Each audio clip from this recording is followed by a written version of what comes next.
Buckle in, sports fans. You're listening to The William Haynes Show. The program will be starting in just a couple of minutes, so grab your popcorn and get ready to enjoy the show. While you're waiting, make sure you're following us on social media at WHBC Stream and staying tuned to WHBCStream.com. We're so glad to have you today on the program, and we'd love to hear from you. Drop us a line on Twitter or call the show 352-639-0036. And thanks again for tuning in.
HBC. Well, it is a good evening to you and how you be. William Haynes here, you there, here on this Wednesday night at 11:02 here on the William Haynes Show. You were listening to the show live from the WHBC studios in Tallahassee, Florida. Perfect timing. We'll be with you right up until 12, talking everything from tonight's Rays 5-2 win over the Yankees. They have secured a 8-2 series victory over the Yankees here in 2020. Hopefully that's the last time that we will have to face them this year. Hopefully not in the playoffs or anything like that. It was an interesting game. The Rays taking some frustration out in the first inning. Also kind of weird, or I'm sorry, the first two games of the series were 5-3 scores. This one was 5-2. So all kind of similar games. Interesting with the bullpen. The Yankees brought up the tying run to the plate in the ninth. We're going to go ahead and take a call here early. And we go to Seth in Los Angeles. Seth, you're on the William Haynes Show. How's it going, man?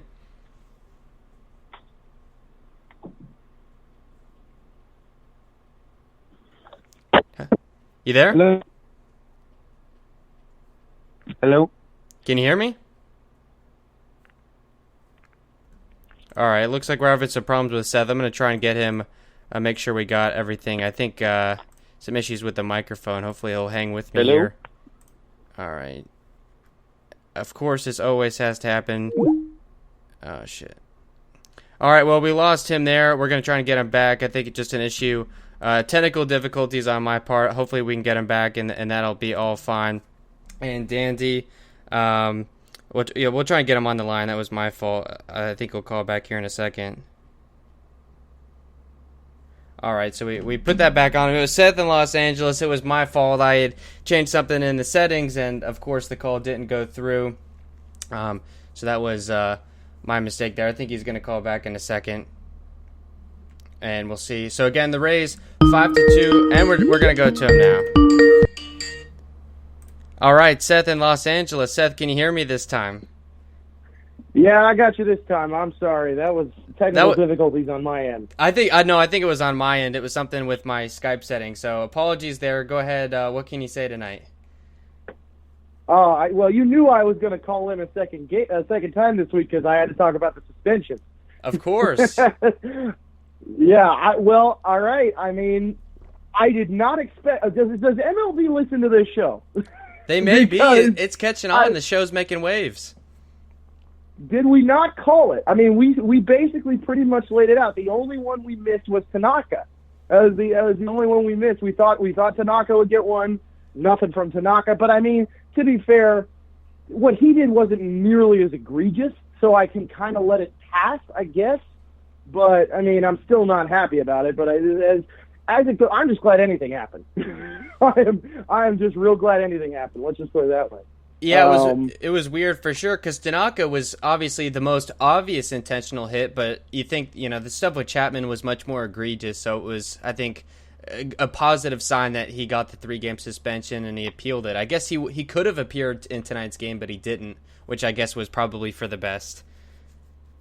Yeah, I don't think that would have gone so hot.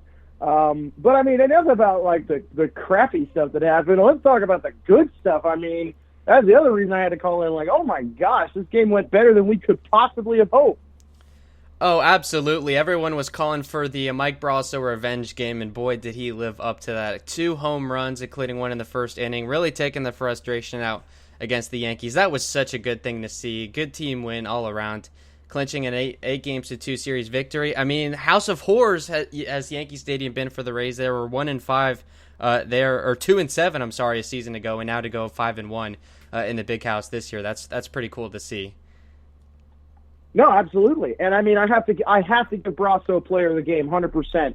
I mean, he was incredible. He was absolutely incredible. But you know what though? There was one man that was out there that was trying to give him a run for his money, which is Randy Arozarena. I mean, I think we got to talk about him for just a second. He had one of the most plus games I have ever seen from a rookie player. I mean, or maybe not a rookie. He played a little bit last year, but I guess technically, if this has been a full season for him, this would have been his rookie season. I mean, it was an incredible game for him. He was great. 2-run homer in the first inning gives us the lead. That unbelievable defensive half inning that he had, where he got all 3 outs of the inning. That was just unbelievable.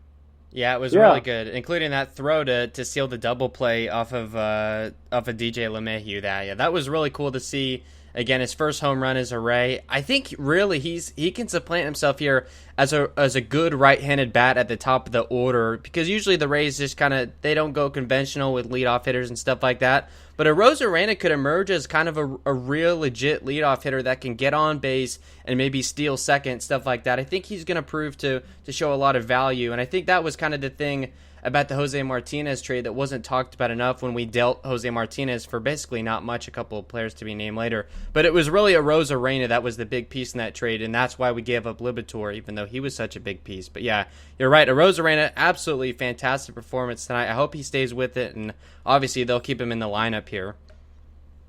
Sure. And essentially, if you look at that trade, if you take a look at that trade, we traded a number 4 prospect for the St. Louis's number 8, I think Arozarena was a couple years back. And then we got Joe Mart, who was basically a rental offensive piece that we gave up for 2 players to be named later. So, I mean, it's like basically we traded one guy, one top prospect, for another top prospect and 2 goodie bags. They could be anything, which is, I think, a good way to look at it. And the other thing, though, I got to say, what you said there about Arozarena being a good right-handed leadoff bat, honestly, and you're – I don't want to jinx it. I don't want to say this and get guillotined in the Rays Discord or the Rays subreddit for jinxing his career. But there's one player that Arozarena reminded me of tonight, and it's Mookie Betts. Wow, that's a good comparison. I mean, yeah, if you think about it, a lot of pop in the bat, but plenty of ability to get on base. And then incredible plus defending. I mean, that's Mookie's calling card. He absolutely, in a right-handed bat, reminded me a lot of Mookie. I mean, and I as an LA fan and also somebody who watched a lot of him in Boston, I really hope that Arozarena turns into somebody even half as good as Mookie Betts. Yeah, that would be fantastic. I would take a half or a quarter. He was great. Arozarena may look like Malik Smith, but make no mistake, he's got a lot more pop in that bat with just about almost as much of the speed as Malik's. That's kind of where my mind went to when we first called him up. And it looks like we lost Seth there. So hopefully we'll try and get him back. Yeah, we got him back right here. All right, Seth, you're back on. I don't know if that was my fault. No, that was me. Oh, that's all right. I'm so sorry. No, that's That was fine. You're terrible. good. Yeah, I cut you off probably right in the middle of what you were saying. But, continue whatever it was that I hung up on. Oh, no, just more about Arozarena. I think, and you put it a good way when you said with the players to be named later. It's you basically consider them to be two goodie bags. You don't know what's inside there. And usually you see player to be named later and you don't think much of it. But, I mean, we think back to the Rays, that Chris Archer trade, a player to be named later, you don't think much of it, ended up being Shane Baz, who's one of the Rays' top pitching prospects right now. So you never do know. And I think Jose Martinez, I mentioned this on the show a couple days ago, he didn't really have much of a place on the team. He had played 4 games in the field. He was not a good first baseman. And the Rays are not a type of team that has an everyday DH. They want to have flexibility with that spot. And Jose Martinez was just kind of hamstringing them. They trade Jose Martinez, and it brings that roster spot open for them to be able to bring up Arozarena. So if Arozarena ends up being great, even if Libator is good, I think the Rays, obviously they saw something in Randy, and obviously his best game is a Ray tonight, and hopefully he can keep it up. Well, another thing you have to consider with these players to be named later, I mean, something that ought to be pointed out, with these new COVID rules, player to be named later is anybody that is not on the COVID 60-man roster. So anybody who's not either at the alternate site or traveling with the team. So those players to be named later could be solid AA prospects. It's distinctly possible. We don't know, obviously, because we won't until the official details are announced, which probably might not even be until next season. But they could be pretty good. I don't know if I'm expecting Shane Baz. I mean, let's be real, Joe Martin's not worth that much. So we're not. I don't anticipate we're getting Shane Baz unless the Cubs were, I don't know, high. like maybe the GM got in the crack pile for his. I don't know. Like AJ Preller, I was wondering about that with all these trades. I don't know. The Cubs would have to be pretty stupid to give up like somebody real big for Martinez. I can't see that happening. But you're absolutely right. Grab bag. It could be anybody. And the hope would be that it's someone half decent that we can just throw into the system, and then maybe a couple of years later we'll trade him for someone else. Yeah, exactly. Keep the train moving. That's pretty much the Rays' way. Yeah. Yeah, it's the Rays' way. Absolutely, yeah. I mean, tonight was just such a great game, obviously with the Brasso stuff, how they absolutely just knocked Montgomery out of the game. They got him out before the first inning was over.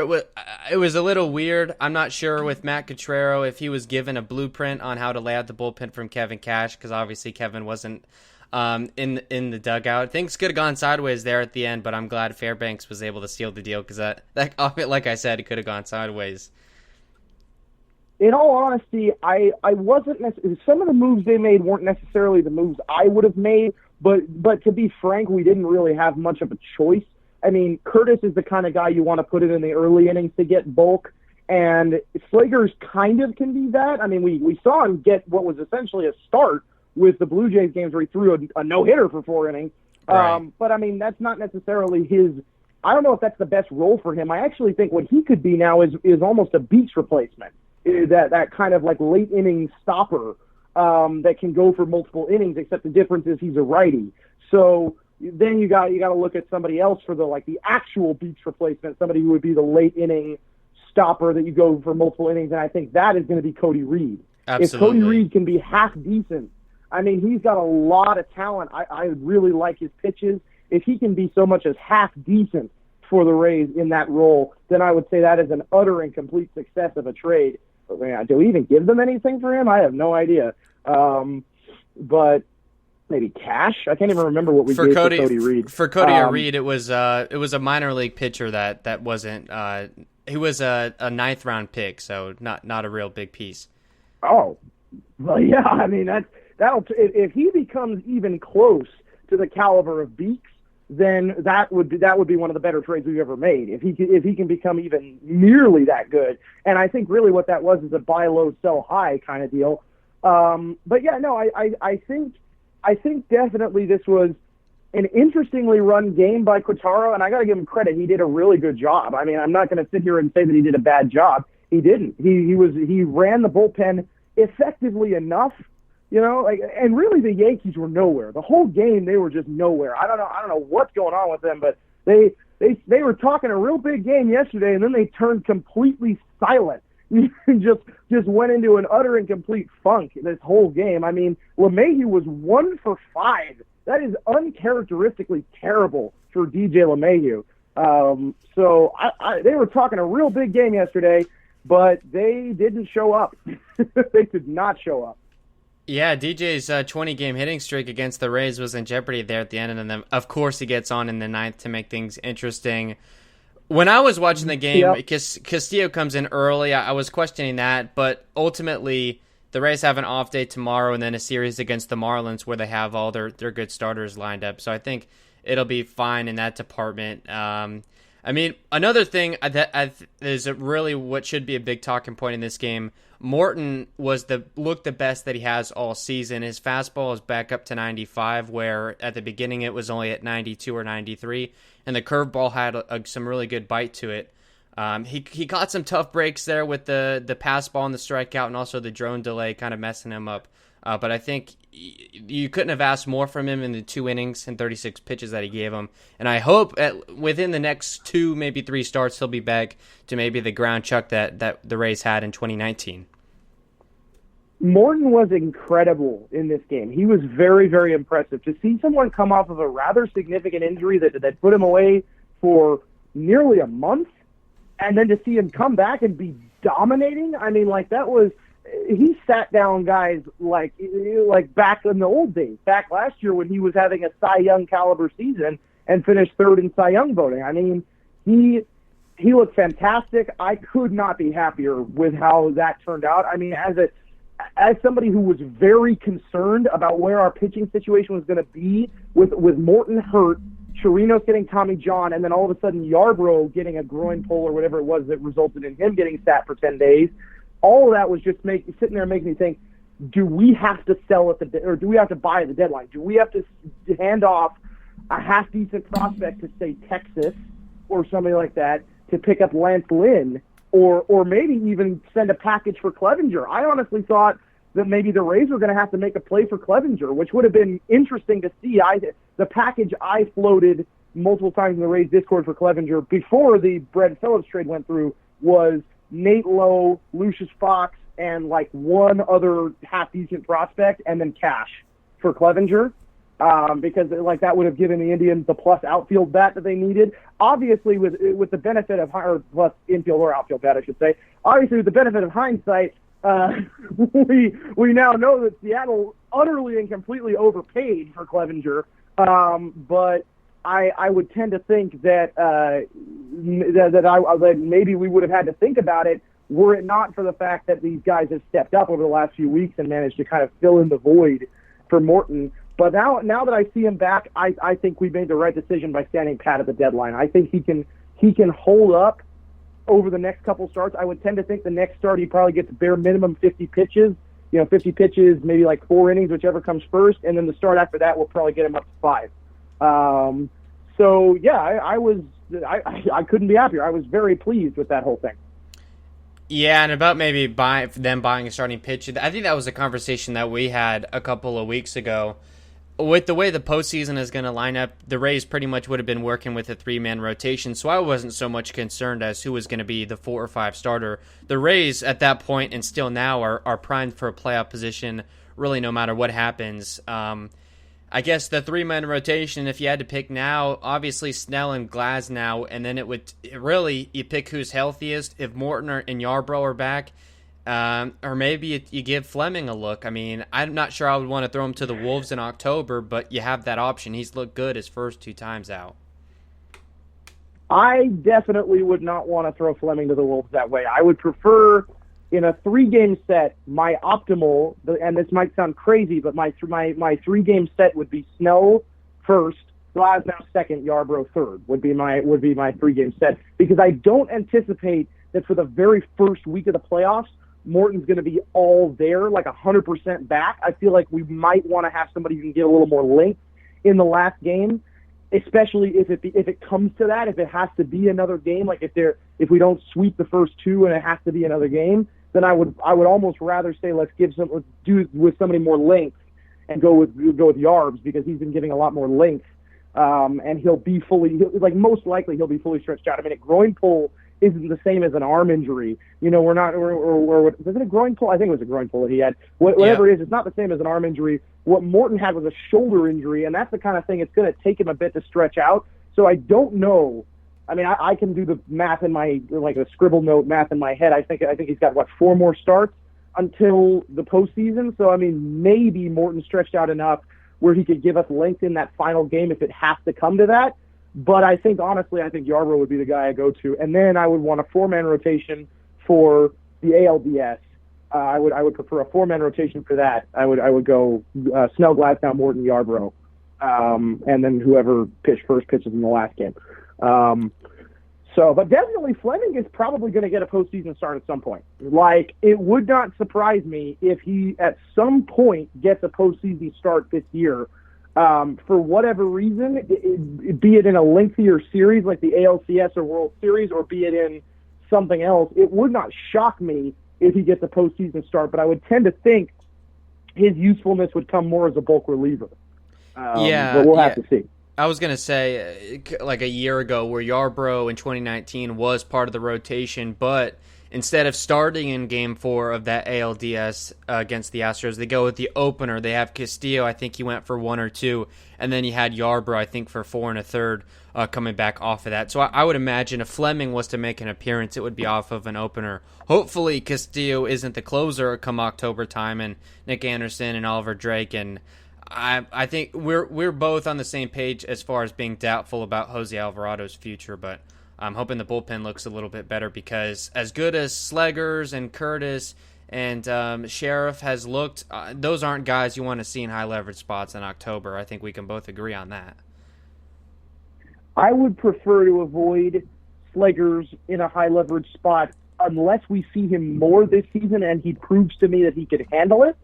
I mean, if it comes to it, let's say for the sake of argument, let's throw a hypothetical out there. Let's say it's Game 5 of the World Series. The Rays are playing the Dodgers at Globe Life Field, and I'm doing this because, of course, I'm a Dodger fan, so of course I got to do that. And it's tied 2-2 and we're coming into the top of the 7th with the Dodgers as the away team. I would probably, I don't know if my math's right. I don't know if they'd be the away team. It depends on record, I guess. But whatever, top or bottom of the 7th. And we've already used somebody like Curtis or we've already used Fleming in bulk relief or something like that. And we come up to a high leverage spot where we got left-handed hitters, like let's say a Max Muncy type. I might be sitting there thinking to myself, maybe Sleggers is a good idea in a high leverage spot like that if we got to try and get a couple innings and we don't want to completely spoil the bullpen, because he's in good shape right now. He's looked amazing. Juan Toribio, of course, had to jinx it, and he posted about how Sleggers hadn't let a man on base in God only knows how many appearances, God only knows how many plate appearances or whatever it was. It was 20. He hadn't let a man on base, and then of course he jinxes it, and or whoever it was gets on base the next at bat. But in that situation, I might look to Sleggers for postseason relief appearances. It's definitely something I might do in a semi-high leverage spot if he can prove further that he can handle it.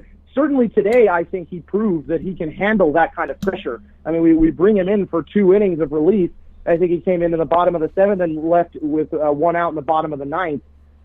That's a pretty high leverage position that we put him in, and he proves that he can handle it. So against a team that's very good, it may be the Yankees B lineup, but they're not easy. This isn't an easy game to win, as we saw. Even Fairbanks was rattled a bit. So yeah, I might look at Sleggers for something like that. I would hope he's on the postseason roster. Yeah, you would think he probably would be because of the kind of length that he could give you. My point was just more to, if I think Nick Anderson will be back. That was just a minor injury, but I'm a little bit concerned. But they say Drake and those guys are making good progress. They're going to have some tough decisions to make, and in a good way. I think everyone's playing well, even the no-names going into this year. So I think it's still a 25-man playoff roster unless they plan to expand it, right? I don't actually recall the roster number. I believe it's 20. It's in the vicinity of 25. But definitely, yeah, we got to decide who goes onto that roster. Certainly, if Anderson and Drake are healthy, and if some of these other guys are back healthy, I think Rowe is another one that they're saying might be able to come back, but I actually can't remember. Does he have to get Tommy John? No. I don't remember. No, they're trying to avoid it. He's on the 45-day IL, so Andy Freed did the math on it, and it would basically be, I believe, in the back end of what would be the ALCS. He could be able to come back off the IL, but you would have to rehab him. He's basically out for the rest of the year. There's not a likely situation in which he comes back. Yeah, well, and that's where you have your Sleggers and your Fairbanks and those guys who may not have been used in super high leverage spots in the postseason last year, but now might get a harder look in that situation because we really don't have a lot of the guys that we might have looked at. You know, our really good guys in the bullpen right now, once they're back healthy, you're going to be looking at Anderson, you're going to be looking at Drake, you're going to be looking at Castillo. Fairbanks is I would say, on the cusp of that now. He's proven himself to be, you know, very, very solid. I mean, even today got out of a pretty nasty jam in the ninth inning that could have resulted in a lot more runs than it did. So I would say, yeah, those are your four best guys right now. And so then after that, you got to fill in the spots with everybody else. And Fleming, like I said, probably bulk relief. So that's another one you can toss in there. Yeah, I think, from the right side, they look very good with, like you said, Anderson, Castillo, Fairbanks. If Alvarado, I think Alvarado is the wild card in that, because if Alvarado's not back healthy or he comes back and he's not himself, just like what happened last year, the Rays aren't not looking great from the left side of the pen. You have Cody Reed. We've only seen him once, but all signs are pointing to he's going to be decent. Sheriff, who we haven't seen much of, but he looks decent. Aaron Loop, a guy that I am just about as close to being out on as you possibly could. He looked all right tonight, but has blown a lot of decent spots. So, yeah, the left side of the bullpen, I'm concerned, and maybe that's where you go a guy like Josh Fleming, and maybe as like a late inning, they transition him into a Beeks type. They're going to have to do something as far as the lefty for the bullpen. I think, yeah, you're probably going to be looking at Fleming in that situation. I think basically you're going to be looking at Sheriff. Sheriff's definitely going to get in that spot. I mean, as crazy as it sounds, the little we've seen of him has been very good. I don't think he's given up a hit. I mean, that's like with a few appearances against decent teams, that's pretty impressive. So Slager's his right side, so I don't know if he might not even make the roster if we've got a whole bunch of guys on the right. He probably will. I would think he will. But definitely, yeah, I would say you're going to be looking at Fleming. I honestly think, yeah, maybe you're right. Fleming might not even get a chance to start because they're going to need him in relief. Yeah. They're going to be desperate for a lefty reliever because if Luke screws up one more time, they need to just DFA him. Like he cannot be in the postseason roster if he keeps screwing up like this.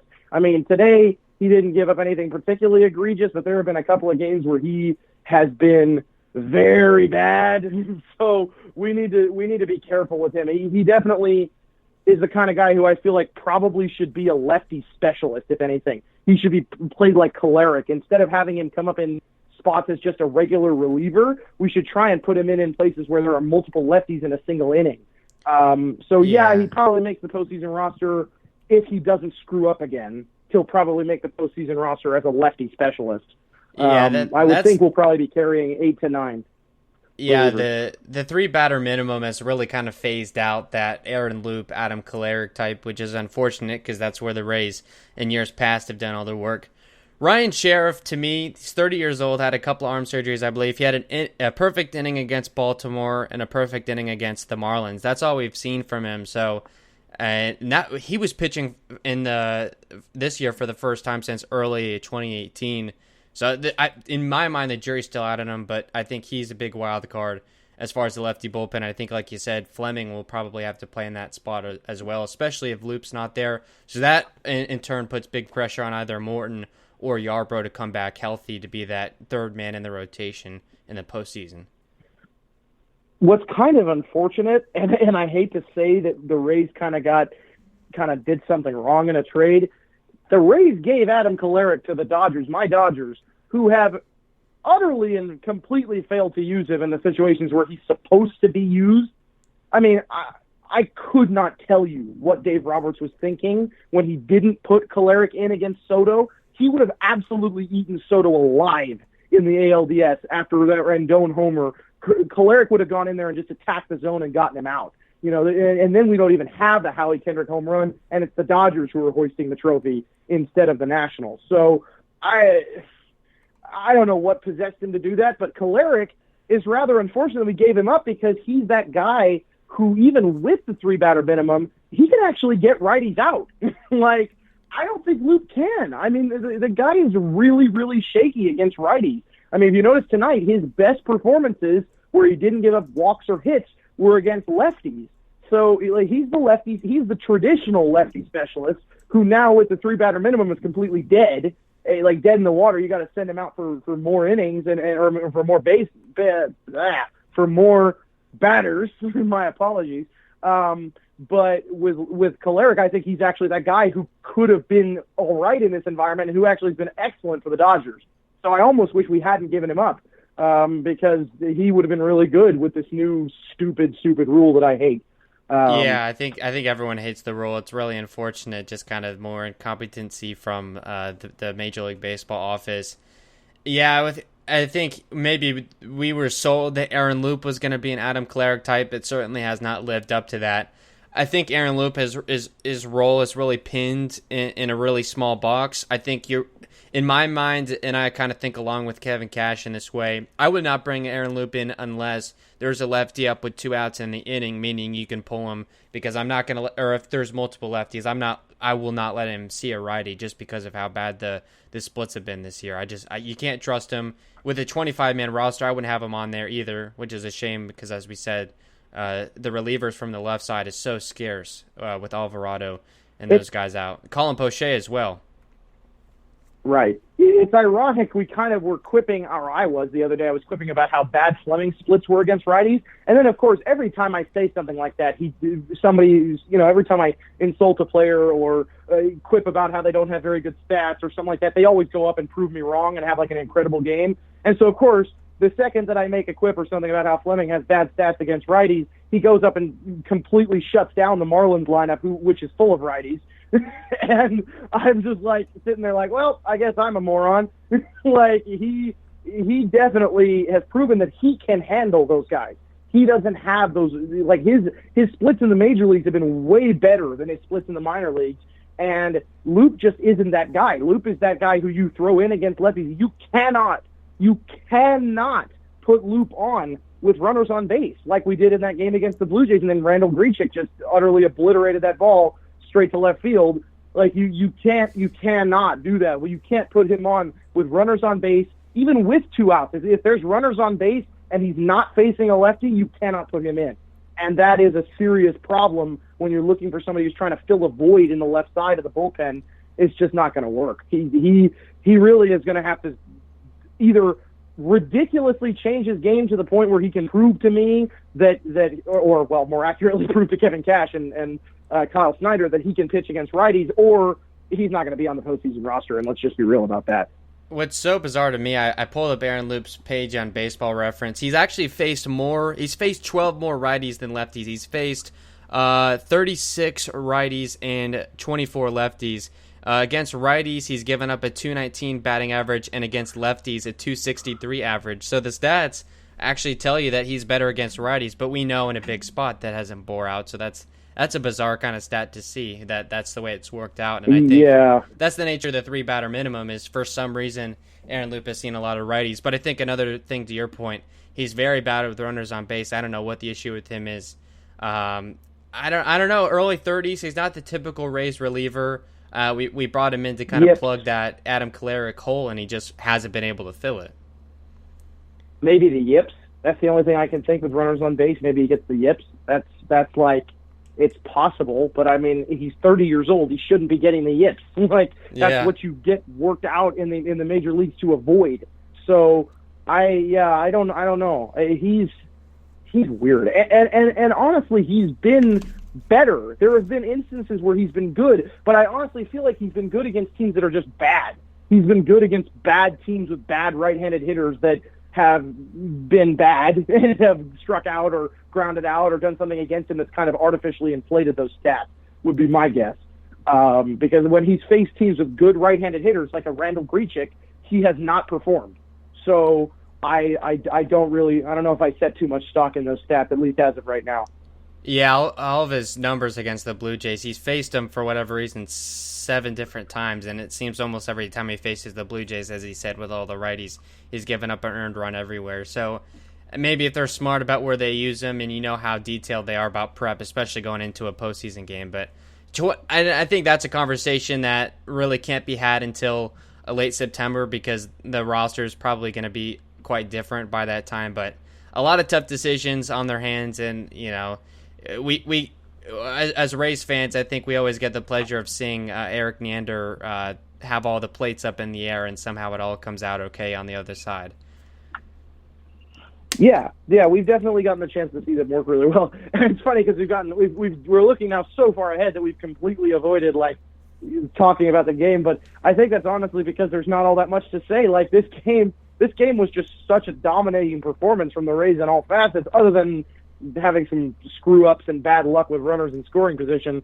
I think it was a pretty dominating performance from the Rays in all facets that we can look ahead now. We don't have to deal with the Yankees anymore. We can just look past it and move right on to talking about the postseason.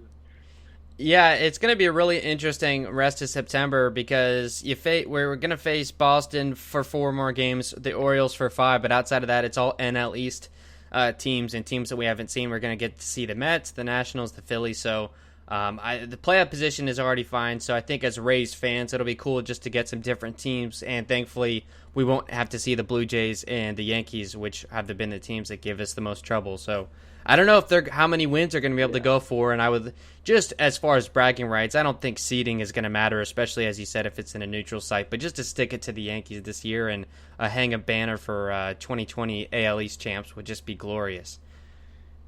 My preference would certainly be to be the 1 seed, because in this situation, seeding doesn't really matter when it comes to home field, but it does matter when it comes to whom you face. Right. And right now, if the Blue Jays or Yankees dramatically underperform, then it might be possible that the Tigers could sneak in, and I honestly would love to face them. Oh yeah.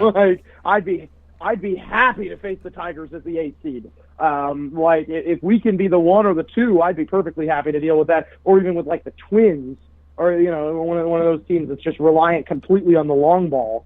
I might be a little bit more inclined. I would prefer to be the 1 seed. I think people really underestimate how good it is to be that high seed, even if there's no bye week, even if it's not on home field. And also the other thing is, we're kind of counting our eggs before we hatch. The MLB has not confirmed that it is not going to be on home field advantage or anything. That has not been confirmed yet. That's a good point. I'm pretty sure all those things are still in early talks when it comes to doing a playoff bubble. So, and also the other thing that we have to consider is that would require a lot of logistics to do a playoff bubble. You have to find hotel accommodations for all the teams. You have to completely shut down an entire complex of hotels to keep them away from people. The sites they've suggested, I live in Los Angeles. I don't know where the hell they're going to find something like that. I have never seen. I don't know if there's. I mean, maybe Disneyland, I guess, but really even that, I don't know if that's necessarily the kind of complex. Because they said they wanted to play at Dodger Stadium and Petco Park rather than Angels Stadium. So, I don't know. I'm not 100% sold on that whole bubble idea. They should have done that to start with. They should have just done a bubble to start with, and we wouldn't be talking about this because they would already have figured it out. But now they're trying to do a bubble midway through the season in the playoffs, and you just really don't know what the logistics of that are going to be. I am not sold that that's going to actually happen. I think that might be wishful thinking on the part of people that want the MLB to be safer, and that ship already sailed too long ago. So we'll see. I would prefer to be the 1 seed, just generally. Yeah, and I think to the point, if you're the 1 seed, you're facing the second wild card in the American League, and the point to that is that's probably going to be a team that's having to scrap out that last week of September, using all their high leverage pitchers, and they're really having to exert all that energy just to get in, and they're going to be going up against a Rays team that you can guarantee will be fully rested, and they'll have their staff lined up and everything else, so that would be a benefit. I do have some good news for you from Mark Tompkin on Twitter, the Rays have optioned Edgar Garcia, which will open up the spot for Nick Anderson, which should be back this weekend, and Brett Phillips looks like he's going to be coming up. Interesting. Well, that's interesting. So, well, wait a second. So they option one guy for Anderson. They option Garcia, who honestly probably should be optioned. And so Anderson's coming back. So how's Phillips coming in? Yeah, that's right. That's I guess what Tompkin posed. He said a spot for Anderson, and then another tweet that said or Phillips, who is likely to be activated by Rays. The problem with Phillips is he can only be on that COVID intake list for so long because he's already gone through the procedure. Right. He is out of minor league options, so they're going to have to send someone down, which, because the outfield situation, unfortunately, could be a Rosarena. As far as you look at the odd man out, I would not send down Margot because if he can play center, and I guess maybe Randy could too. But if Brett Phillips has to come up and Anderson is ready to come up as well, it looks like it'll be a Rosarena going back down. Oh, good Lord. Are we really going to do this? We're going to put in a guy who is that would be bad. I honestly, and you might say I'm crazy for saying this, just DFA Renfroe. Like, I would honestly rather give Renfroe up than like potentially lose him to like being snapped up by some other team than have to put down a Rosarena again. I mean, I say it more in jest than anything. I'm not fully serious. We gotta keep a guy who's got controllable years like that. But good Lord, that is not optimal. The Brett Phillips trade continues to confuse me. I don't know why that really was necessary. I don't know. Continue with what you were going to say, though. I had posed on my show about the Brett Phillips thing that as far as Kevin Kiermaier's contract, I think Brett Phillips is going to get the audition to be Kiermaier's successor in center field. The point I would make about Renfroe, I know you know a little bit sarcastic, but Yandy Diaz is probably just going to be on the injury list for the minimum 10 days. So, well, Nate Lowe is probably going to be going back down. So it's going to be the Port Charlotte shuffle here for a little bit, bringing guys up and down. That was unfortunate. I was surprised that they would bring in a guy like Phillips, who is out of minor league options, because they're all about roster flexibility, and Phillips is kind of hindering that right now. And just as we talked about tonight, this is not the time you want to send a Rosarena down. He's given the team energy. He's playing so well at the top of the order and defensively. Good to see Garcia go back down. We're getting the hot bat. And Nick Anderson's supposed to be coming back up this weekend or at some point during the homestand. So I guess that's the good news as from the pitching standpoint. For sure. From a pitching standpoint, that's great news. But from a hitting standpoint, that concerns me greatly, especially because we're going to then be relying on Renfroe as the big right-handed bat. And that man, oh, good Lord, he's continued to disappoint me so very much. I mean, I was so hopeful that we'd gotten a power hitter, that we'd gotten a legitimate, discount Mike Trout is what a lot of, like, people call him poverty Trout or discount Trout or tilapia. I've heard is a name that's been passed around. But like because he reminds you of Trout with that huge, powerful swing, with the defensive ability, all those things remind you of a kind of Mike Trout type, this big burly guy who can do all that damage. But he has just been utterly pathetic from an offensive standpoint for the last 2 or 3 weeks. He has been awful. I mean, his batting average right now is well below the Mendoza line. I mean, we're talking like, yeah, he's not even hitting half his weight. Like this is starting to get seriously concerning. I mean, I don't know. He's if we're really going to be relying on him as the right-handed bat, I am concerned. Like, I would much rather see Margot or Adames or even a Rosarena, who we haven't seen very much of, but I would much rather see any of those guys in an important situation than Renfroe. I mean, when you look at the Rays Discord, when Renfroe comes up, it's basically just audible gasps, like just sighs, just like, we really going to put this guy up right now with 2 runners on base? It's like, he really has just been awful. And I don't know if it's a slump. I don't know if it's a adjustment to the American League. I have no idea what it is, but whatever it is, he needs to figure it out quickly, or he's going to get dealt in the offseason faster than you can say his name.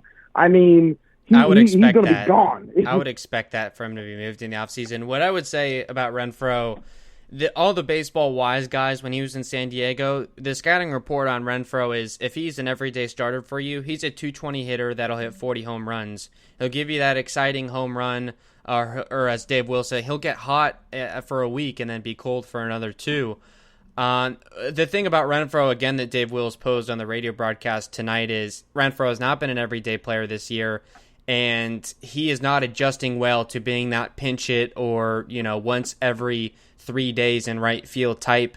That kind of big swing that he has is better when he can get in a rhythm and play every day. And the way the roster is lined up and the Rays has not faced a lot of lefty starting pitchers, he hasn't been presented that opportunity. And we can see that he's just not responding well to the role that he's being put in.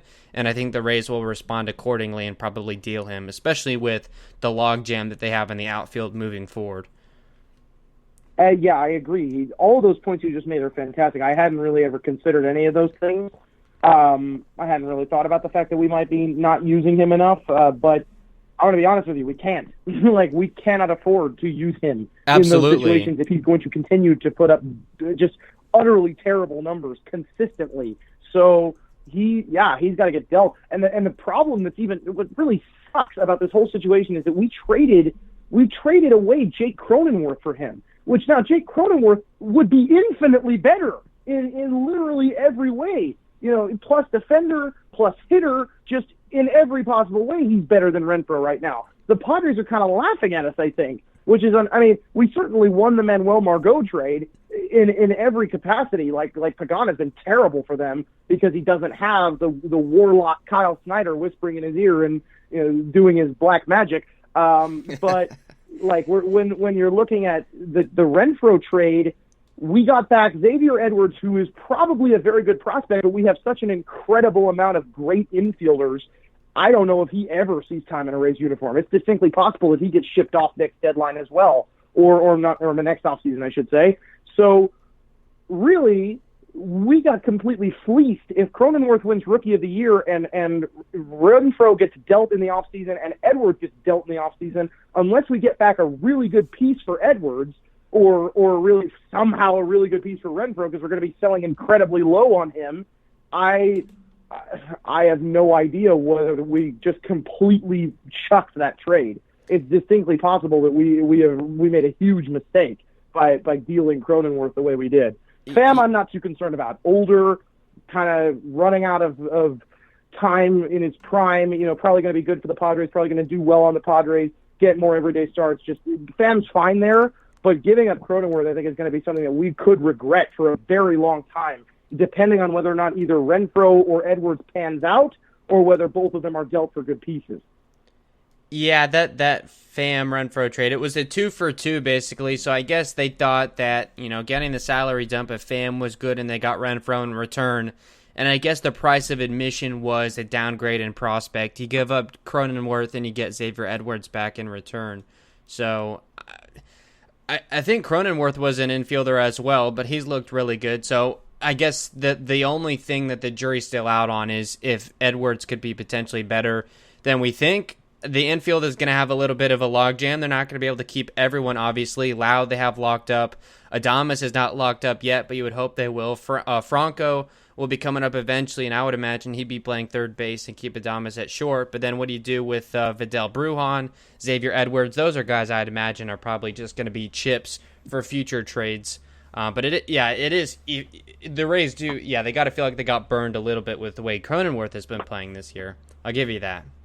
He's going to win Rookie of the Year.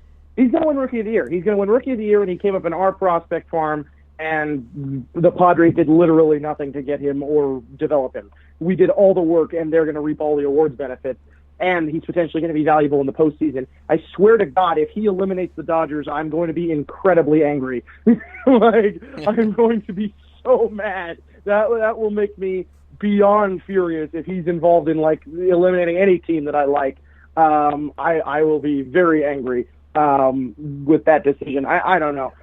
Certainly, I think we have to make this offseason. We're going to have to make some hard decisions, especially if we either win the World Series or get there. So we're either doing a title defense or we're trying to come back for a second year in a row.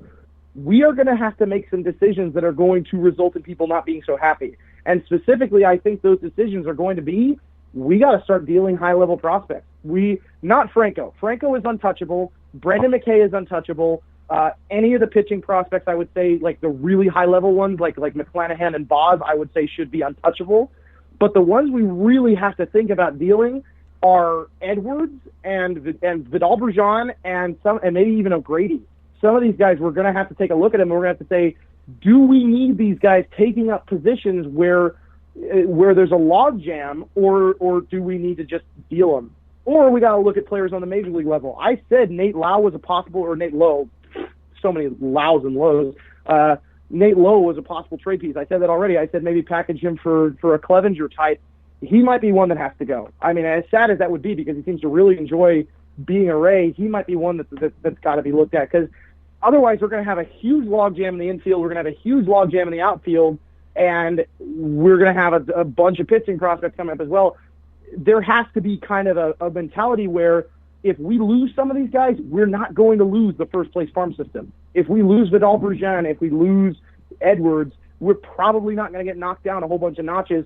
And even if we are, I don't really care. The Dodgers have the 11th best system, and they've been to the World Series twice in the last 4 years.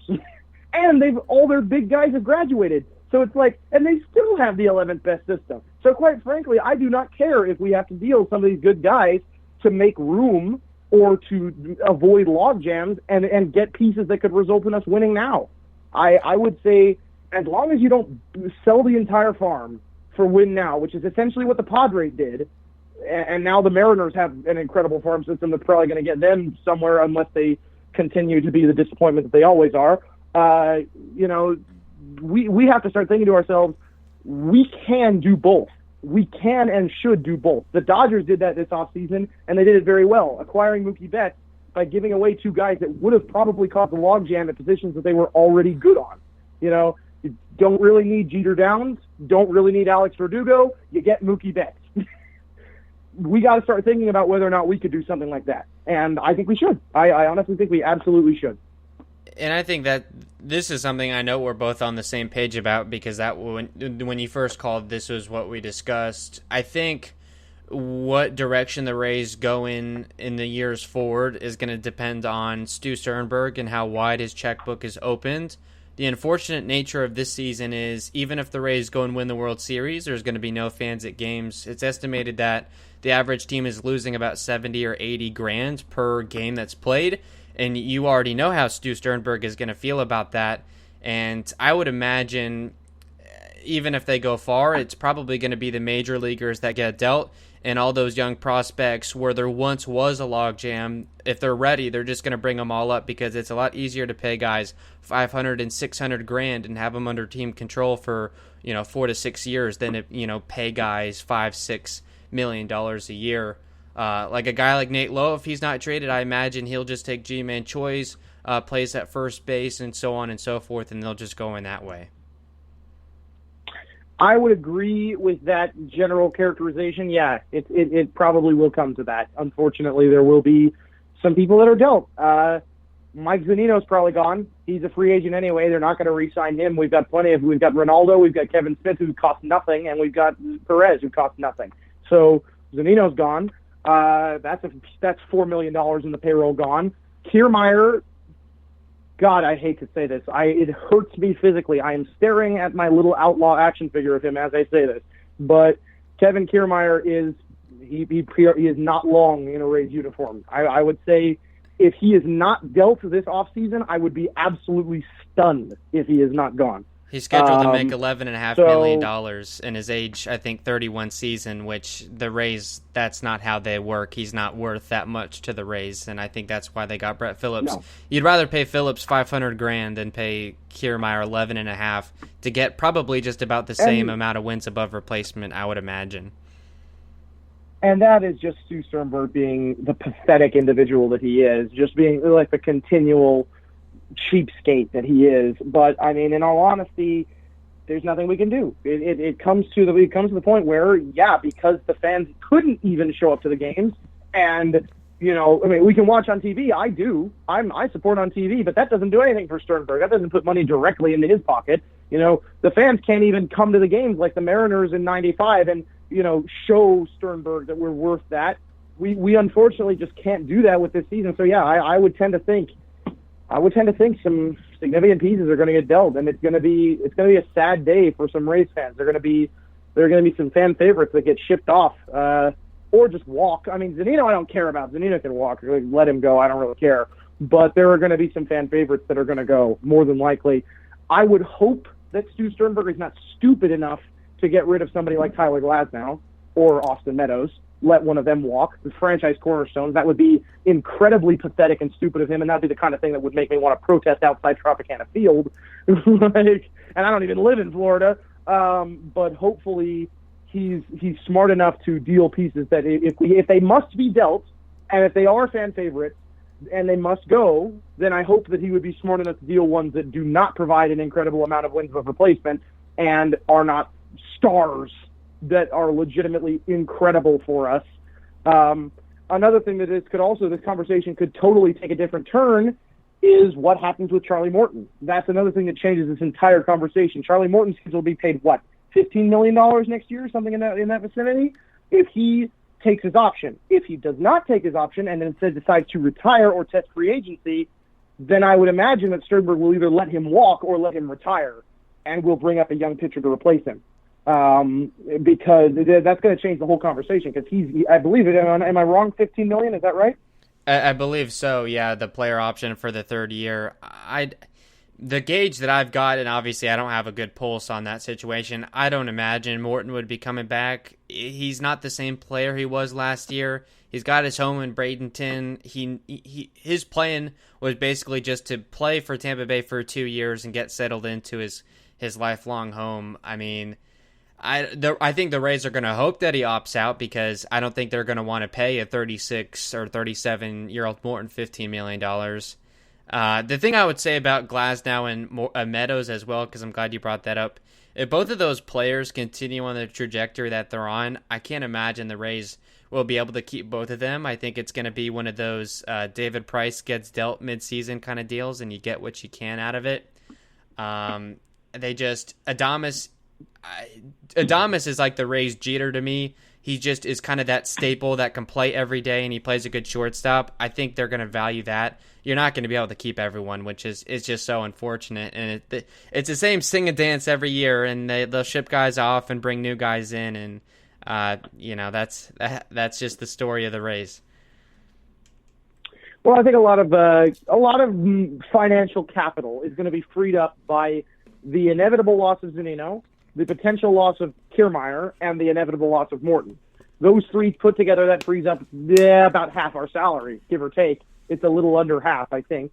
So once those three are gone, then I think conversations will be different. Once those three are gone, then there will be some different conversations about who stays and who goes. I think possibly we could manage to squeeze in both Adames, Glasnow, and Meadows, although I would imagine one of them will not get a large contract. I would think, and right now I'm thinking that's probably going to be Meadows. And when I say large, I mean large by Rays standards, like what Lau got, like right. enough to keep them here. Like that's the kind of thing. So I would tend to think one of those guys won't be getting a very large or a very anything contract, and I would tend to think it's probably going to be Meadows, at least based on his production currently. He is most likely going to be the one that kind of takes the short end of the stick and doesn't quite get as big of a contract as maybe he would like. I feel like it'll be shorter time too, would be another thing, like something like that could happen. Willie, I think, would also be fine with it. I think he'd actually be happy to take a half decent team friendly contract, mostly because, let's be real, he's not the best shortstop in baseball. That would be Francisco Lindor. So, and he's a free agent this year, so that's going to be a whole thing. Or next year, I don't know. Is it 2021 or 22? I can't remember. I believe it's free agency, but either way. Yeah. So I mean, but Willie Adames, Francisco Lindor, he is not. So he'll be happy to get what he gets. I would tend to think. I think he'd be perfectly fine with getting 7 years, $100 million or something like that, and just get locked down as a Ray for a long time. But it's hard to say. Glasnow's another one. He's worth so much when he's on that I don't know. We'll have to see. That'll be another one. Because this is a depressing conversation. Yeah, it is. Yeah, Tyler, the market for starting pitching in Major League Baseball has become so inflated. I mean, I can't. Glasnow is worth the money that Cole got. I think he's going to be one of the best pitchers in Major League Baseball, and there's going to be teams that are going to be willing to give him $300+ million, and we all know that the Rays aren't in the market to do that. Well, when that happens, let's hope he goes to the Dodgers. That's all I'll say on that. You know, when that inevitably happens. Kershaw's replacement with that curveball, it would make sense. Oh, I would pay good money to see that every year. Like I would maybe, that would be one thing that I would be heartbroken as a Rays fan, and then the Dodgers part of me would be going, yeah, we'll get him. You know, like now's the time. Like let's shore it up. Let's replace Kershaw. I don't know. Yeah, we'll have to see. I would hope to the baseball gods, hope and pray to the baseball gods that maybe, just maybe, Stu Sternberg's heart grows 3 sizes and he signs Glasnow to a contract that is at least reasonable for the next 3 or 4 years, and we can at least get a couple more years of deep playoff runs with him as a part of this core. I would hope, but he's going into arbitration, so we're gonna find out. It's gonna be step by step. So absolutely, yeah, depressing, super depressing to think about. It is, yeah. Thank you so much, Seth, for coming on. It was really a great call. It seems like every time we meet on the show, we could talk for hours. It really is a great discussion every time you come on.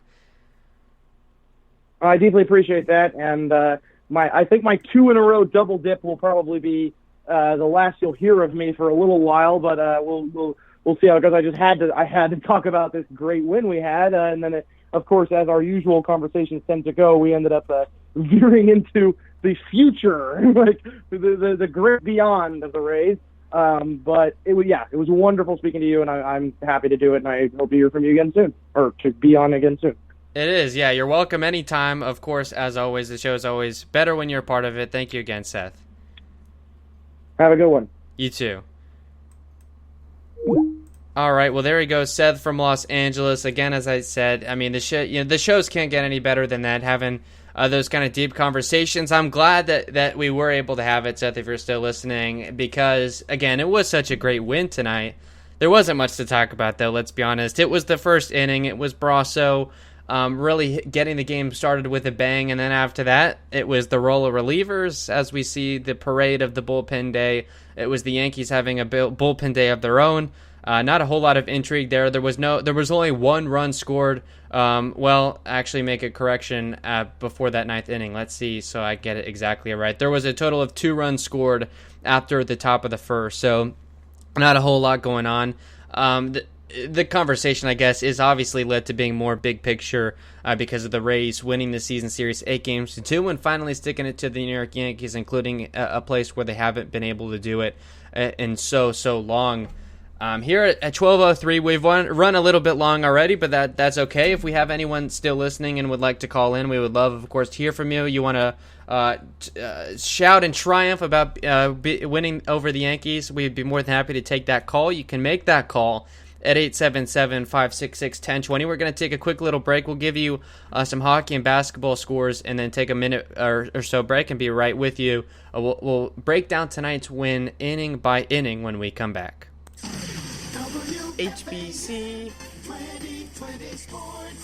Really exciting playoff action in the NBA and the NHL. The first of which was the Heat 116-114 over the Bucks. The Miami Heat now have a 2-0 lead over what was the Eastern Conference favorite Bucks. So the Heat could certainly control that series. And in a Game 7 that went all the way down to the wire, it was the Rockets 104-102 over the Thunder. The Rockets will go on to face the Lakers in the next round of the playoffs. And in the hockey, it was just 1 game tonight, but it was pretty substantial.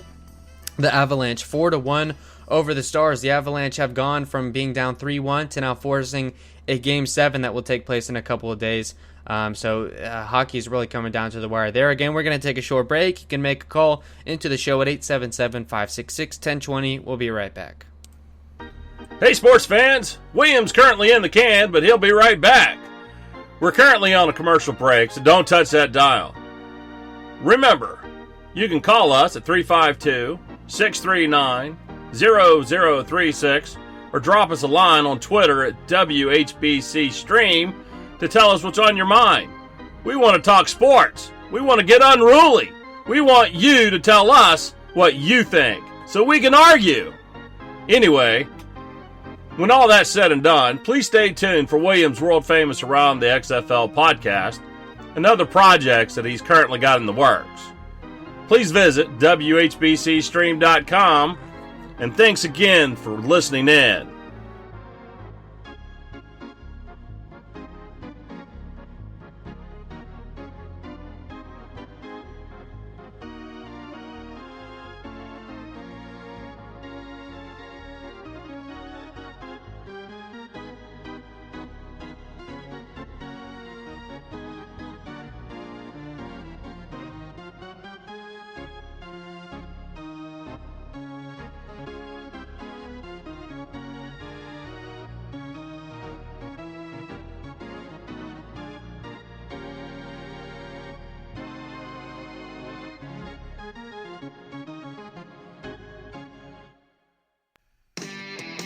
Sports Radio 101.9 FM. Sports Radio 66. Sports Radio HBC. And at 12:06, we are back on the William Haynes Show. Final about 20 minutes of the program or so. We're going to briefly go inning by inning over tonight's win, and also a little bit of a programming update. The Rays have an off day tomorrow, and so will we. We will not be on the air, as obviously there will not be much to discuss. We will also not be on the air Friday through Sunday. We're going to take a little bit of an extended weekend. As you know, we're usually not on the weekend regardless. So we're going to take Friday off. That's going to be a game against the Marlins. But we'll get you caught up on all the games that we're going to miss. It's going to be 3 against the Marlins, and then we'll preview Monday's game that we will be on the air right after. It looks like it'll be Max Scherzer of the Nationals against either Richards or some sort of opener day, unless Yarbrough is ready to come back. So obviously we won't know that now, but we can try and make some decent guesswork of it. Again, if we have anybody listening and you want to come on and talk Rays, I'd be more than happy to take your call. We had Seth come on I would go ahead and mark that down now as probably the best call that we've had on the William Haynes Show. We spanned all kinds of stuff, not just tonight's win and the way the roster sits currently, but as we tend to do, kind of look to beyond, and I think that's really some of the real rewarding conversations when you talk baseballs, not just this season, but beyond, and how a roster is, built and constructed and everything like that. So again, Seth, if you're still listening, I just wanted to thank you again for the call. It was certainly a dandy. It was the Rays 5-2 over the New York Yankees tonight. The Rays advanced to 25-12, I believe, match their season best 13 games above 500, if I can do that quick mental math correctly. The way the American League East shakes out currently, it is the Rays in first place. Actually, now the Rays are at 26 wins, so I got totally punked right there by ESPN. So it is the Rays at 26-12. They are now 14 games above 500. They now lead the Yankees in the American League East by 4.5 games. It's the Yankees and Blue Jays separated by just a game for second place. And in the final 20 games of the year, the Yankees and Blue Jays are going to play each other 10 times. So that's really going to be a storyline that we keep our eye on as far as how this division is going to shake out. It looks like the Rays have a good opportunity to wrap things up, but they have to keep taking care of business. But as we mentioned earlier in the program, it's pretty much all National League East teams from here on out in a couple of easy, what should be easy series. You got 4 against Boston and then a lengthy 5-game set against the Orioles. The first of those will be a 2-game, 7-inning doubleheader. So that will come in a couple of weeks. Hopefully the Rays can continue doing what they're doing. The bullpen with the guys that they have brought up looks good. Again, I mentioned for Mark Tompkin during the call, it looks like the Rays have optioned Edgar Garcia, and this brings up a couple of opportunities for them. Nick Anderson, who was expected to be able to come back during this homestand. I'm not sure they need him. So I don't know how they're going to work it. If he's ready to come back, you'd think they would bring him up. But also Brett Phillips, who is likely to be activated by the Rays, the player that the Rays acquired at the trade deadline or somewhere around there, giving up some players to the Kansas City Royals. He is out of minor league options, so whenever he's done with the COVID intake, he has to be activated. And the Rays, I'd imagine, as far as the outfield goes, if they have to make a move, it'll be a Rosarena. Unfortunately, going back down just because he's got the options, and obviously you would have to DFA, or really at this point just waive Renfroe, and obviously he's not going to clear through waiver. So they're a little bit hamstrung in that department. Yandy Diaz is on the injured list, so he's going to be coming back eventually as well. I think that's going to be an easy move. It'll just be Nate Lowe going back to Port Charlotte, and you bring up Yandy whenever he's ready. Obviously, they want him available for October. He's a valuable right-handed bat, probably one of the best that the Rays have available to them right now. Like I said, it's going to be the Port Charlotte shuffle here for the rest of the year, moving guys up and down. Edgar Garcia, I guess the Edgar Garcia experiment has ultimately failed. They got him for almost nothing. I think it was cash considerations from the Phillies who were designating him for assignment. But he's going to be optioned back down. He has not looked good. The Rays, and we saw this with Bonda on Sunday. They let Bonda take the bulk innings, and I can't put it any other way than just to say that he wet the bed. And in the game one of this series against the Yankees, I believe it was, Kevin Cash brings out Edgar Garcia for multiple innings to face the top of the order, and Garcia did not perform well at all. Let the Yankees back into the game. So the Rays do that. They'll even guys that aren't well known, they'll put them in big spots and test them. And if you pass the test, like guys like Sheriff and Sleggers and Curtis has done, then you will, and as well as Beeks had done as far as getting the back end. If you pass that test, it doesn't matter what your name is or or anything like that, you will get that spot. But if you fail, you're going to be out the door, as was the case with Bonda, and now it looks like, as is the case with Garcia, he's optioned back to the site, so he's not done forever. But it looks like the October bullpen is going to be starting to shake up. Hopefully Nick Anderson can come back and provide that same inexplicable just no doubt there's no doubt about his game. When he comes in, he's going to pretty much strike out everyone he faces. So if he can perform at that level, that's going to be huge for the Rays. Again, Oliver Drake has been throwing bullpens. They like how he's progressing, but he's been out for quite some time. He's a good right-handed pitcher that can get righties and lefties out, so the Rays are going to need everything they can as far as the left-handed department goes. So Drake would go a long way in that. And then Jose Alvarado, again, the left-handed pitcher. They haven't really talked much. That means to me that he hasn't been making the same progress as those other guys. But you think maybe he'll get a chance in late September if he's healthy, just to, they'll kind of try and test him out and see if he's ready to perform in October. A couple of other notes from Mark Tompkin on Twitter as I just kind of keep my eye on this throughout the show. It was Charlie Morton saying he felt good and was pleased with his outing. Quote from him, all in all, I'm not sure how much better this could have gone. He looked really good. The fastball was as good as it's been all year, touching 95, which he had previously not done at all. I went back and looked. And the curveball had some good bite to it, got the swings and misses, and that was what we had mentioned coming into tonight's game, was those were the two markers. He's not going to get deep into the game, but is the fastball good? And I could not have imagined him looking as good. He looked like 2019 Morton with the fastball, and hopefully when he gets back to October, as he did last year, he can grunt out a 96 or 97 mile an hour fastball in a 2-strike count to try and blow one by a hitter. So if he can return to that level, that's going to be huge for the Rays' future. It's going to probably take him maybe 2 or 3 times through the rotation to get fully stretched out. As Seth said, probably just 50 pitches his next time out, which, depending on efficiency, we're talking maybe 3 to 4 innings.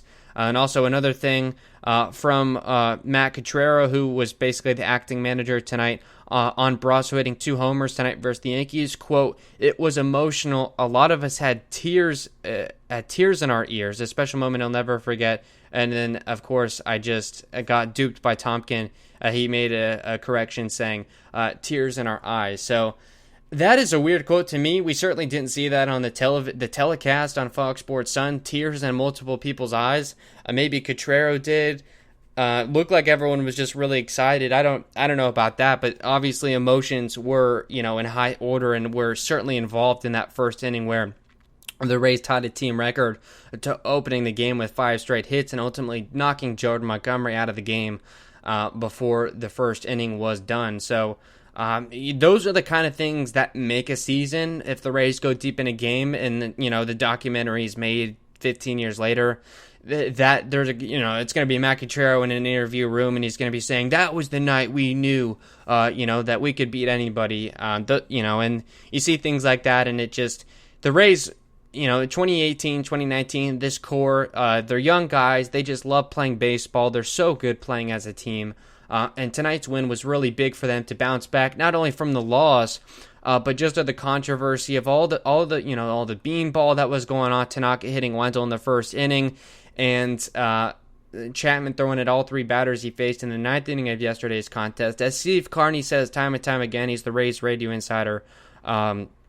For WDIE, he says, the Yankees are a bully, and I'll go ahead and quote him on this, and he says, how you treat bullies, you have to stand up to them, look them in the mouth, punch them in the face, and count how many teeth fall out. And it was to the tune of an 8-2 record against the Yankees this season. And the Rays, that was such a big thing for them. I think last year was getting over the bugaboo of Fenway Park.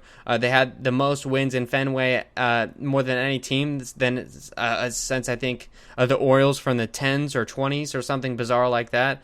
And then this year it was all about reversing the curse of the Rays in Yankee Stadium, where they have not been good at all. They go this year in Yankee Stadium 5-1, which is, can't ask for much more. They had a chance to sweep both series, but the way yesterday's game went, but you can't complain about it at all. It was a great season series, including 8-2 against the New York Yankees, and hopefully, because New York is going to get healthy at some point.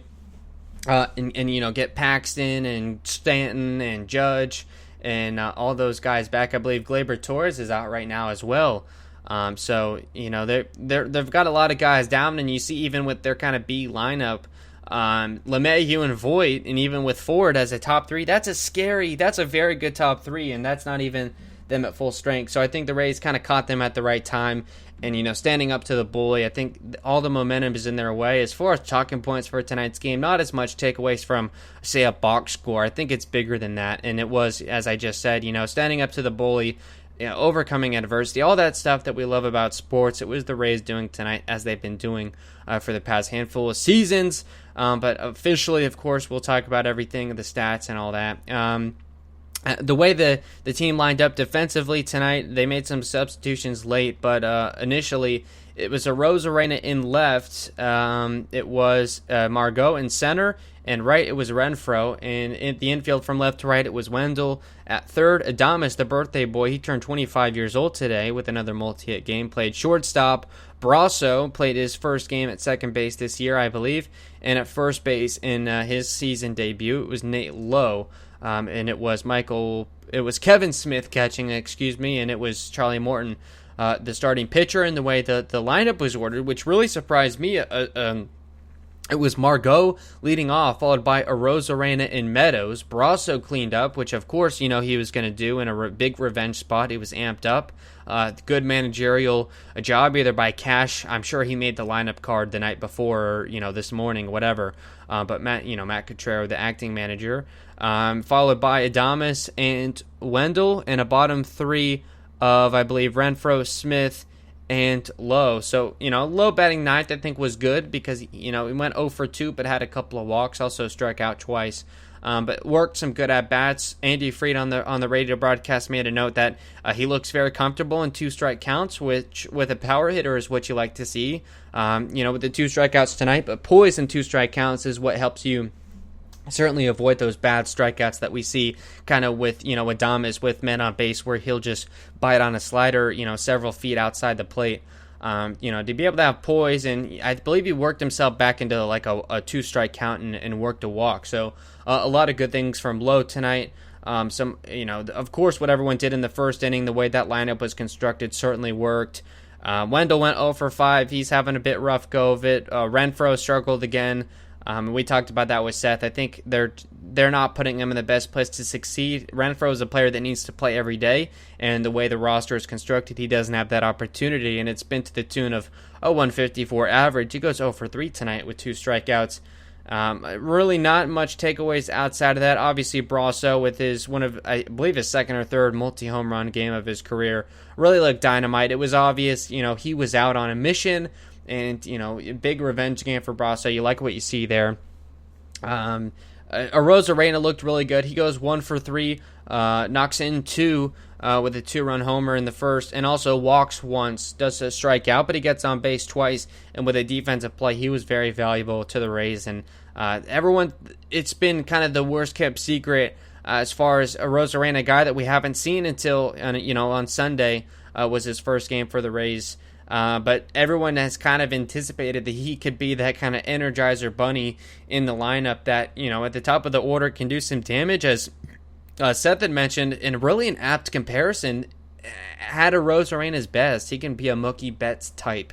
And that's so valuable to a lineup, not just offensively, but what he can do in the outfield. So really like what you see there. Outside of that, they went 1 for 12 in scoring position with 10 men left on base. What's new with that? Same old, same old. The only hit with runners in scoring position was that Arozarena homer in the first, so make of that what you will. Margot steals a base. He's now 5 for 5 in that department. So that's about it as far as that's concerned. It was Morton starting the game. We didn't know how far it was going to go. I'd mentioned maybe 1 or 2 innings. If things had gone differently, maybe they would have flirted with him starting a third. But that was ultimately going to be Morton's call. And with the comments after the game, he couldn't have asked for much better. So I think he feels just fine with how he did tonight. 2 innings pitched, no hits, no earned runs, 2 walks, 4 strikeouts, 36 pitches, 20 of which were for strikes. He faced 9 batters and threw a first pitch strike to 0 of them, so that was not great to see, but ended up working himself back into a lot of counts. The fastball command early was not good. I think that was just maybe some adrenaline, of course, with the events of last night's game, and you want to start the game off with a bat. Also, I'm not I have to mention the suspensions that were handed down because we didn't get much of a chance to discuss it. It was Kevin Cash and Aaron Boone, the 2 managers, got suspended for tonight's game, and the managers are not allowed to appeal that decision. And it was Aroldis Chapman with a 3-game suspension, and he can appeal and did so, but I think it was smart on the Yankees. Finally they do something classy and hold him out at tonight's game. I think that was also of nature. There wasn't a high leverage spot as the Yankees were trailing the entire game. But I think that it was easy to keep him out, and the Yankees did the right thing on that end. So that was for the suspensions. It was Matt Cottrero, the bench coach, taking over as the acting manager. He's a guy that's interviewed for manager position, so certainly something to put on his resume, a 5-2 win in the Bronx. So that, good for him. I'm not sure he'll be with the Rays much longer, but it seems, Kevin Cash works really well with his coaching staff, and, they've lost some guys, obviously, in the past couple of years. Charlie Montoyo and some other guys. I'm sorry I'm blanking on his name, but the Twins manager, Rocco Baldelli. I was just about to look it up, but it came to me. So those 2, that are now managers, it'll just keep going in that way. That was good to see. Another managerial win for Cottrero. I know he's had to take over because Cash has been suspended a handful of times. He was probably a little bit nervous at the end of the game watching the game from whatever TV. I think they were talking he was going to be in a suite in the stadium tonight. So I don't know. That's kind of a weird thing to me. But inning by inning, we'll go back through this game. In the top of the first, the Rays get their revenge. Margot with the leadoff double down the left field line. And then it was Randy Arozarena, 389 feet to left. Made it 2-0 Rays. Meadows got a single. And by the way, this was all against the start of Jordan Montgomery, the left-hander. And then with Meadows on, nobody out, Brasso, 420 feet to left. That made it 4-0 Rays. Adames doubles, Wendell and Renfroe strike out, so they're looking like they're going to leave a man stranded. Kevin Smith gets on with catcher's interference, and Nate Lowe walks to load the bases, and just like that, with 2 outs in the first, it is the call it an opener day. Jordan Montgomery comes out. He gets the loss, of course. Nick Nelson in, and he retires Margot to leave the bases juice. So the Rays leave a little bit of meat on the bone there and really do not do much offensively outside of a solo homer in the middle of the game from Brasso. Bottom of the first, Morton returns, DJ grounds out, and then in the middle, the Voit out bat, there's a drone delay. We know we've seen those before. Just really bizarre, everything that goes down with that. It was about 5 minutes. The significance of that was basically when Morton in his first start back, you want him in a good rhythm. We know pitchers can be a little bit finicky about sitting on the bench for too long. I think that's what happened to Blake Snell. He was only able to go 5 innings on that blowout win against the Marlins again on Sunday. The Rays put up a big inning, and Snell was on the bench, I think, for 20 or 30 minutes, and that can mess up a guy's rhythm. So the 5-minute delay, Morton had the towel or whatever on his arm, and he comes in, back gets Voit to ground out, walks Hicks, that at bat gets away from him. And then Frazier strikes out, but it's a pass ball on Smith. It was not even a curveball in the dirt. It was just a curveball that got a good swing and miss, and Smith was not able to put the glove on it. And it rolls back behind him, and again, Frazier's able to get on. So that continues the inning, but quickly, in 2 or 3 pitches, gets Urshela to line out. So he does have to face an extra batter, which kind of maybe limited his outing. But again, he ended up getting 2 innings, so it doesn't make much of a difference. Top of the second, Arozarena and Meadows walk. But Brasso, Adames, and Wendell are retired in order. I believe that was by Nick Nelson. Another runner in scoring position stranded. There would be 10 more of those that the Rays left stranded, I believe, or 9, I think. Bottom of the second, it was Morton striking out the side. Mike Tauchman, Gary Sanchez, and Brett Gardner. And the last thing I'll say about Morton, again, with the fastball, is as good as it looks all year. I think the Rays were conservative, and rightfully so. They didn't need to rush him back with as good as this team has been, and guys like Josh Fleming stepping up and so on and so forth. Richards has provided value as basically what has become an emergency 5th starter. So I think he's going to be good. It's going to take him a little while to get back fully, but a very encouraging performance, even from him, who's brutally honest. He'll tell you when he doesn't feel good about an outing. He said couldn't ask for much more from himself, so that was certainly good to see. Top of the third inning, low walks, but that's it. Bottom of the third, Morton comes out after a walk of Wade, and then Curtis gets the 3 out. So it worked out. He was able to face the lineup one time through the 9-hitter. Wade unfortunately walks, and obviously you don't let him face LeMahieu. They bring in Curtis to do so, and he gets the top 3 hitters in the order in order: LeMahieu, Voit, and Hicks. So that was good to see. John Curtis has certainly looked good so far this year. It was DJ LeMahieu lining into a double play. It was Wade going for a steal, and it was a line out to left, and Arozarena from left. There was all the way back to first. And they beat it was Wade to the back. So that was pretty cool to see. A nice play defensively for Arozarena. So that was good to see, especially that's why we were talking about Arozarena. Really a complete game from him offensively and defensively. Top of the fourth, Brasso, 418 feet to center, made it 5-0, and then Jonathan Holder retired Arozarena, Meadows, and Adames. Bottom of the fourth, Curtis gets himself out of a jam. It was Curtis coming in. Still got Hicks to strike out. Frazier walked, Urshela doubled, but it put men on second and third with 1 out, so a base hit would put up a couple of runs. And then gets Tauchman and Sanchez to strike out. So good for Curtis to kind of bail himself out of a spot there. Was able to cover 2 1/3, so that was nice to see. He ends up getting the win tonight, which is cool as well. 2 1/3, no earned runs on 2 hits, 1 walk, 3 strikeouts, 41 pitches. Also faced 9 batters and threw first pitch strike to none of them. So Rays pitchers, every time I look at that stat, it's like an offer. So I don't know about that, but also another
Sports Radio 101.9 FM and Sports Radio 66.